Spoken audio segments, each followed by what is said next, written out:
Hi hello friends, ನೀವು ನೋಡ್ತಿದ್ರೆ ಸ್ವಾಮಿ ಕನ್ನಡಿಗ YouTube channel.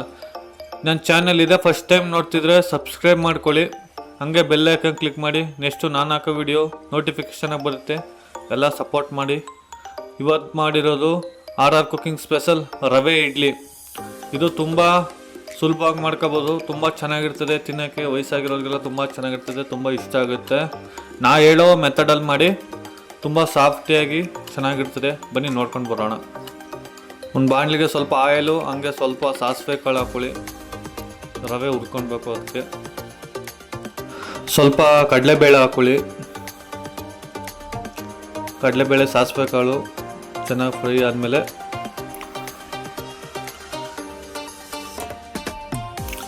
ಒಂದು 2-3 ಹಸಿಮೆಣಸಿನ್ಕಾಯಿ ಕಟ್ ಮಾಡಿ ಸಣ್ಣದಾಗಿ ಹಾಕೊಳ್ಳಿ. ಹಾಗೆ ಸ್ವಲ್ಪ ಕರಿಬೇವು ಕಟ್ ಮಾಡಿ ಹಾಕೊಳ್ಳಿ. ಇದೆಲ್ಲ ಚೆನ್ನಾಗಿ ಫ್ರೈ ಆದಮೇಲೆ ರವೆ ಹಾಕೊಳ್ಳಿ. 1 ಬೌಲಷ್ಟು ರವೆ ಹಾಕೊಳ್ಳಿ. ಇದೆಲ್ಲ ಬೌಲ್ ಅಳ್ತದಿಂದ ಮಾಡಿದ್ರೆ ಚೆನ್ನಾಗಿರ್ತದೆ, ಅಳ್ತಾ ಇಲ್ಲಂತೆ ಹಂಗೆ ಮಾಡಿದ್ರೆ ಚೆನ್ನಾಗಿ ಬರೋಲ್ಲ. ಅಳ್ತದಿಂದನೇ ಮಾಡಿ, ಚೆನ್ನಾಗಿ ಬರ್ತದೆ ರವೆ ಇಡ್ಲಿ, ಸಾಫ್ಟಾಗಿರ್ತದೆ. ನೋಡಿ, ಈ ಥರ ಸ್ವಲ್ಪ ಕಲರ್ ಚೇಂಜ್ ಆಗಬೇಕು, ಅಲ್ಲಿ ತನಕ ಹುರ್ಕೊಳ್ಳಿ. ಹೇಳೋ ಮೆಥಡಲ್ಲಿ ಮಾಡಿ, ತುಂಬ ಸಾಫ್ಟಾಗಿ ಬರ್ತದೆ ರವೆ ಇಡ್ಲಿ.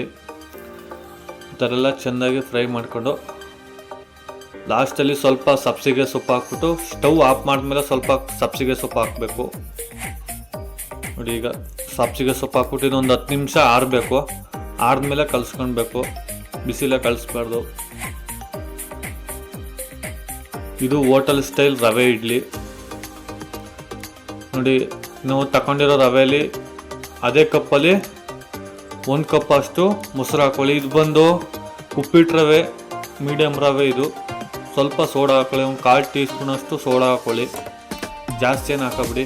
ಮೊಸರು ಏನಾದರೂ ಹುಳಿ ಜಾಸ್ತಿ ಇದ್ದರೆ ಸ್ವಲ್ಪ ಸೋಡಾ ಕಮ್ಮಿ ಹಾಕೊಳ್ಳಿ, ಇಲ್ಲ ಅಂತಂದರೆ ಸೋಡಾ ಇಷ್ಟು ಬೇಕಲೇಬೇಕು.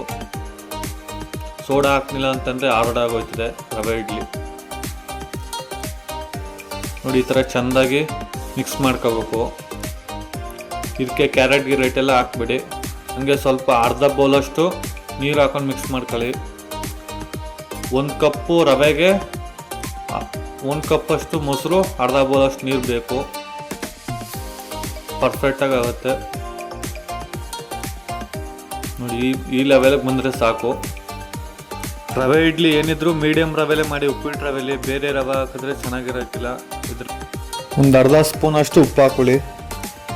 ಉಪ್ಪು ಹಾಕ್ಕೊಂಡು ಚೆನ್ನಾಗಿ ಮಿಕ್ಸ್ ಮಾಡಿಬಿಟ್ಟು ಒಂದು 5 ನಿಮಿಷ ನೆನೆಯಕ್ಕೆ ಬಿಡಬೇಕಿದು. ನೆನ್ಮೇಲೆ ಸ್ವಲ್ಪ ತೆಳುವಾಗಿದ್ದರೆ ನೀರು ಹಾಕ್ಕೊಳ್ಳಿ, ಇಲ್ಲಾಂದರೆ ಸಾಕು ಇಷ್ಟೇ. ಈ ಥರ ಮಿಕ್ಸ್ ಮಾಡಿಬಿಟ್ಟು ಒಂದು 5 ನಿಮಿಷ ನೆನೆಯಕ್ಕೆ ಬಿಟ್ಟರೆ ಸಾಕು.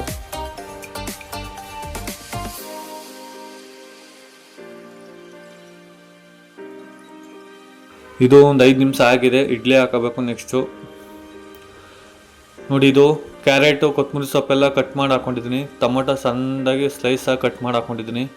ಈ ಥರ ಹಾಕಿದ್ರೆ ಇಡ್ಲಿ ನೋಡೋಕೆ ತುಂಬ ಚೆನ್ನಾಗಿರ್ತದೆ, ತಿನ್ನೋಕ್ಕೂ ತುಂಬ ಚೆನ್ನಾಗಿರ್ತದೆ.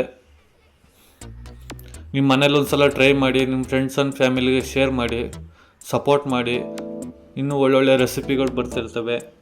ಇದು ನಿಮ್ಮ ಮನೇಲಿ ಒಂದ್ಸಲ ಟ್ರೈ ಮಾಡಿ. ನೆಕ್ಸ್ಟು ಯಾವ ರೆಸಿಪಿ ಬೇಕು ಅಂತ ಕಮೆಂಟ್ ಮಾಡಿ, ನೆಕ್ಸ್ಟು ಆ ರೆಸಿಪಿನೇ ಮಾಡ್ತೀನಿ. ಒಂದೊಂದು ಸೋಟಷ್ಟೇ ಇಡ್ಲಿ ಮೀಡಿಯಮಾಗೆ ಹಾಕೊಳ್ಳಿ, ತುಂಬ ದಪ್ಪ ಹಾಕೊಂಡ್ರೆ ಇದು ಅರಳುತ್ತೆ. ಇದೊಂದು 13ದಿಂದ 15 ನಿಮಿಷ ಬೇಯಿಸ್ಕೋಬೇಕು. ಬನ್ನಿ ಇದು ಬೇಯಕ್ಕೆ ಹಾಕೋಣ.